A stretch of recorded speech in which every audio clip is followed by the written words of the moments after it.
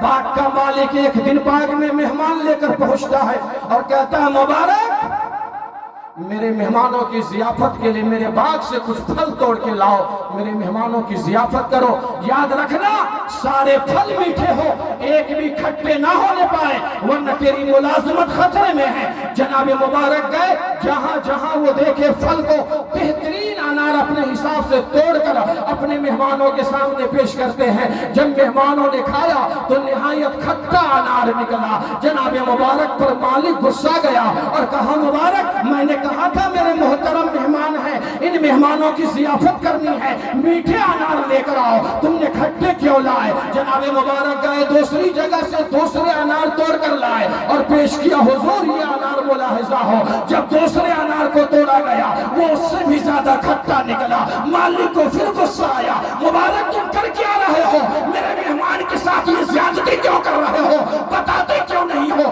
یہ حرکت کیوں ہو رہی ہے تمہاری؟ جناب مبارک کہتے ہیں، آقا ایک بار اور کوشش کرتا ہوں۔ تیسری جگہ سے انار توڑ کر لائے اور مہمانوں کے سامنے پیش کیا، کہا حضور یہ ملاحظہ ہو، یہ بہت سرخ دکھ رہا ہے، بہت میٹھا ہو سکتا ہے، لیکن جب اسے توڑا گیا تو وہ بھی کھٹا نکلا۔ مبارک پر مالک غصہ آیا اور کہا، مبارک آج تو نے میری عزت مٹی میں ملا دی ہے، میں نے کہا میٹھا انار پیش کرو تو کھٹا کھٹا پیش کر رہا ہے۔ جناب مبارک کہتے ہیں، میرے آقا میرے مالک سنیے، جب سے میں ملازمت کر رہا ہوں آپ کے باغ میں، آج تک میں نے ایک بھی انار کھایا ہی نہیں، مجھے کیا پتا ہوگا کدھر کا میٹھا ہے اور کدھر کا کھٹا ہے۔ مالک فریفتہ ہو گیا، مالک اپنے مبارک کا دیوانہ ہو گیا۔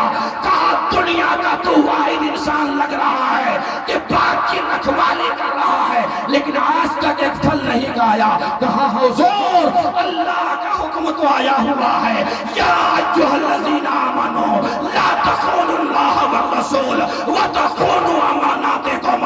نہ اللہ کی امانت میں خیانت کرو، نہ رسول کی امانت میں خیانت کرو، اور نہ آپس کی امانتوں میں خیانت کرو۔ حضور یہ باغ آپ کا تھا، میں اس کا ملازم تھا، میں ایک بھی اگر پھل کھا لیتا تو یہ امانتوں میں خیانت کی صورت ہو جاتی۔ سبحان اللہ سبحان اللہ۔ مالک دیوانہ ہوا۔ کہا مبارک شادی ہو گئی ہے؟ کہا نہیں۔ ارادہ؟ کہا ارادہ تو ہے لیکن ہوں غریب۔ ارادہ تو ہے لیکن ہوں غریب۔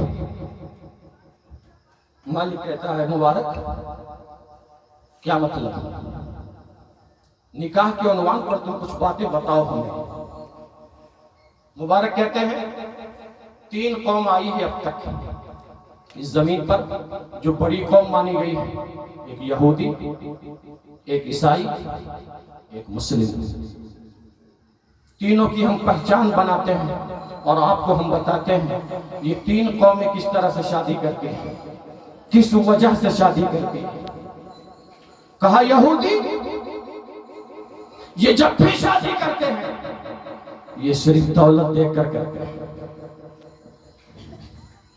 کہا میری بات پر آپ یقین کر لیں گے جب دنیا بھر کے یہودیوں پہ نظر ڈالیں گے کہ یہودی ہیں کم لیکن دولت کے اعتبار سے یہ ہے زیادہ مضبوط، چونکہ یہ غریبوں سے شادی کرنا پسند ہی نہیں کرتے ہیں، خود ہوتے ہیں امیر، رشتہ بھی کرتے ہیں امیروں میں، یہ دولت کی بنیاد پر رشتہ کرتے ہیں۔ کہا عیسائی کیا کرتے ہیں؟ کہا حضور عیسائی صرف حسن کی بنیاد پر شادی کرتے ہیں، وہ کچھ نہیں دیکھتے۔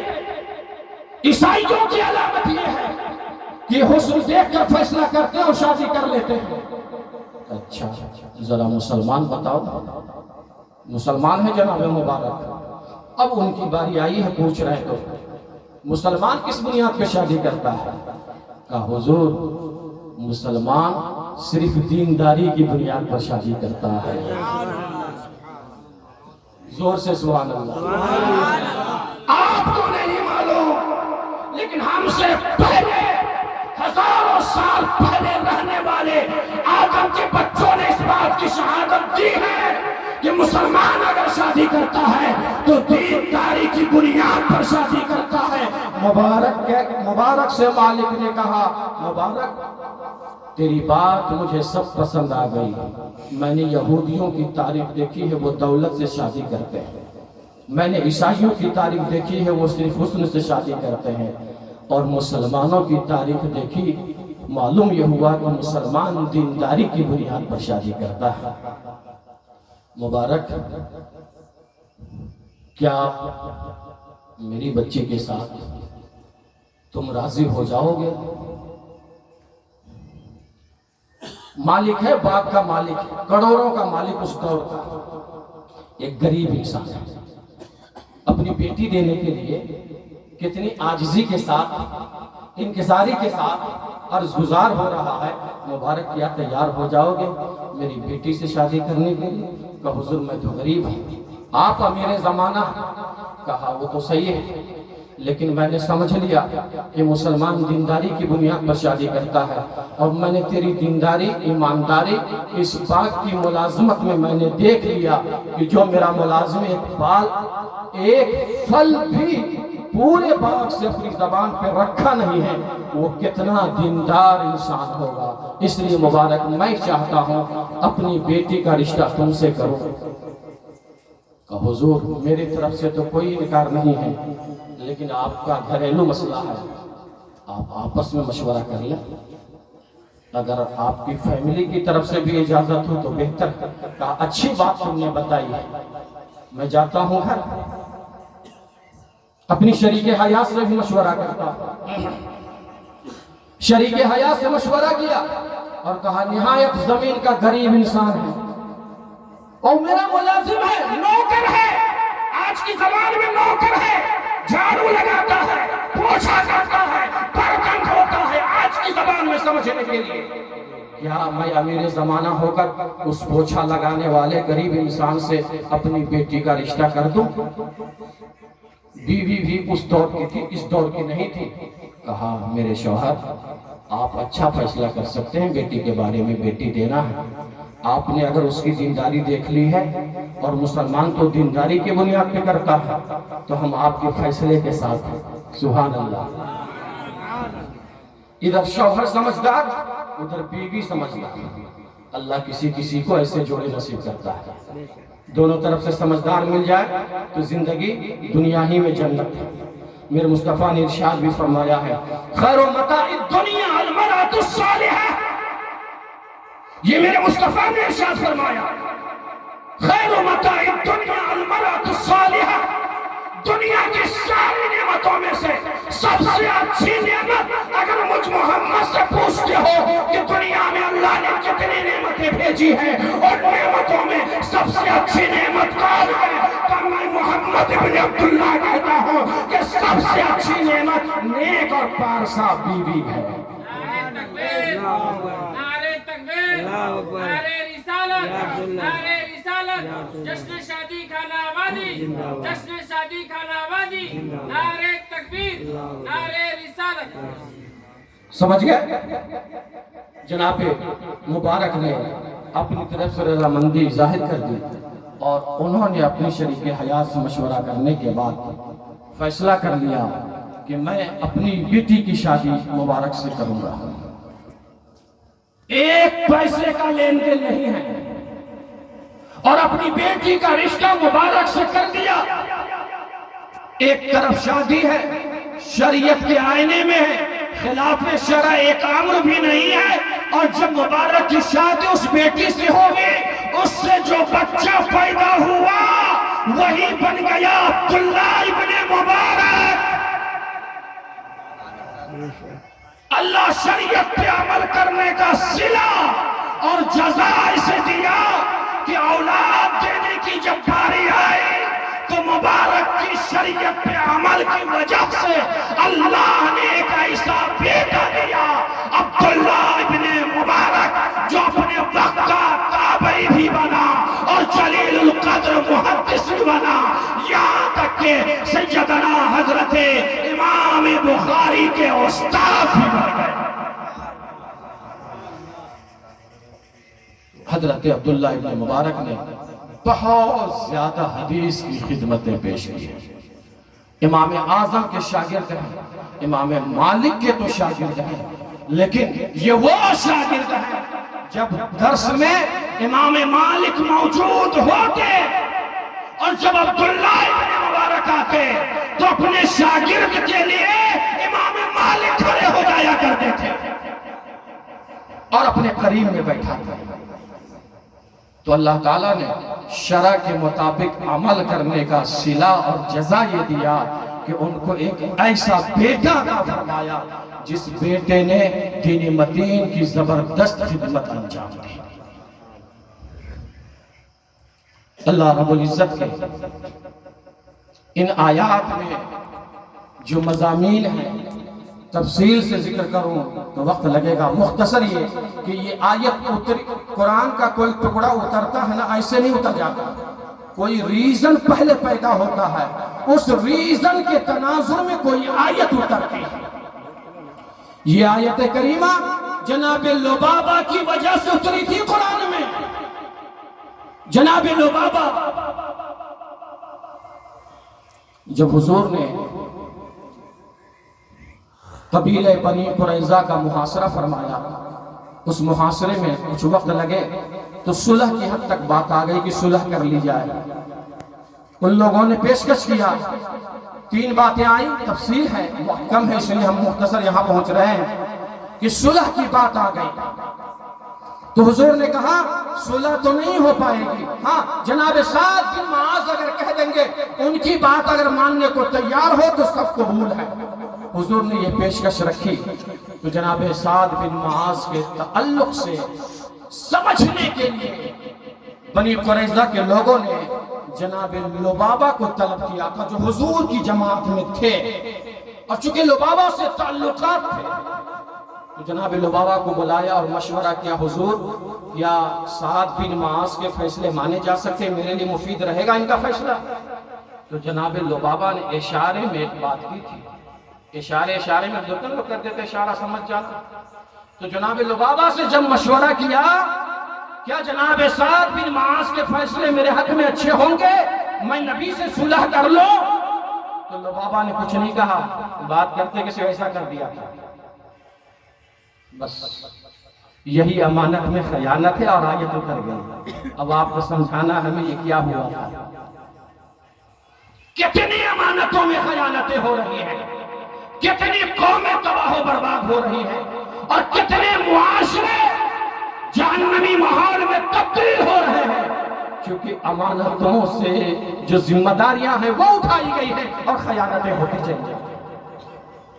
جناب لبابہ نے صرف اتنا کیا تھا، ایسے بات کرتے کہ صرف ایسے کیا تھا. ٹیم سمجھ گئی اور کہا معاذ کا فیصلہ نہیں مان سکتا. جناب لبابہ نے بتایا کہ یہ اشارہ جو دیا تھا وہ لوگ سمجھے لیکن آپ نہیں سمجھے، آپ کو سمجھا دیتے ہیں. یہ اشارہ یہ تھا کہ سعد بن معاذ کے فیصلے اگر مانے جائیں گے تو قبیلہ بنی قریظہ کے لوگوں یہ جان لو سب کی گردنیں کٹ جائیں گی، چونکہ یہ سمجھوتا نہیں کریں گے، یہ نبی کے فیصلے کے مطابق چلیں گے، اور یا تو نبی کو مان لو یا پھر جنگ کے لیے تیار ہو جاؤ. سعد بن معاذ کا مزاج یہ بتاتا ہے کوئی اور راستہ نہ نکلے گا، لہذا گردنیں کٹیں گی سب کی، بہتر یہ ہے کہ کچھ اور کرو. یہ اشارے میں لبابہ نے کہا تھا تو آیت اتر گئی. انہیں احساس ہو گیا کہ میں نے امانت میں خیانت کی ہے، مجھے تو بس مشورہ صاف صاف دینا چاہیے تھا. معاذ کیا کرتے اور کیا نہیں کرتے، نبی کیا کرتے اور کیا نہیں کرتے، یہ اشارے میں بھی ہمیں بتانا نہیں چاہیے تھا، لیکن ہم نے بتایا ہے. اس کا مطلب یہ ہے اللہ رسول کی امانتوں میں ہم نے خیانت کی ہے. نہ اشارے میں بتانا تھا نہ صراحتاً بتانا تھا، لیکن اشارے میں بتا کر ہم نے امانت میں خیانت کی ہے. اس جرم کو محسوس کرتے ہوئے جناب لبابہ نے کہا مجھے رسی سے باندھ دو مسجد میں ایک پائے میں، اب نہ میں کھاؤں گا نہ پیوں گا، اب میں کچھ نہ کروں گا، اس لیے کہ مجھ سے جرم ہو گیا ہے، امانت میں نے خیانت کر دی ہے. اشارے میں ایک بات میں نے بتا دی ہے. جناب لبابہ کو باندھ دیا گیا ہے ایک پائے میں. بیوی آتی ہے ضرورت کے پیش نظر صرف حاجت کے لیے، قضاء حاجت کے لیے، یعنی پخانہ پیشاب کرنے کے لیے رسی کھول دیتی، پھر شوہر کو لا کر باندھ دیتی. نہ کھانا ہے نہ پانی ہے، صرف ایک امانت میں خیانت تھی، وہ بھی مختصر ایک اشارہ دیا تھا. اس کی سزا پانے کے لیے کس حد تک تیار ہوئے. جناب لبابہ پھنس گئے ہیں پائے میں. 7 دن گزرے ہیں، نہ پہلا دن کھایا نہ دوسرا نہ تیسرا نہ چوتھا نہ پانچواں نہ چھٹا. 7ویں دن جس کے پیٹ میں قطرہ پانی نہ گیا ہو، دانے کا ایک لقمہ نہ گیا ہو، وہ گش کھاتا ہے اور گر جاتا ہے. مسجد نبوی میں صحابہ کرام مصطفیٰ تک پہنچتے ہیں اور کہتے ہیں یا رسول اللہ لبابہ نے جرم کو محسوس کر لیا، اپنے آپ کو پائے میں باندھ دیا ہے، نہ کھایا ہے نہ پیا ہے، بے ہوش ہو کر کے گر گیا ہے. یا رسول اللہ کرم کیجئے. میرے آقا ارشاد فرماتے ہیں میرے پاس اگر آیا ہوتا لبابہ تو میں راستہ نکالتا، لیکن لبابہ آیا نہیں. اب اس کی رسی میں نہیں کھولوں گا، اب اللہ ہی اس کی رسی کو کھول دے گا.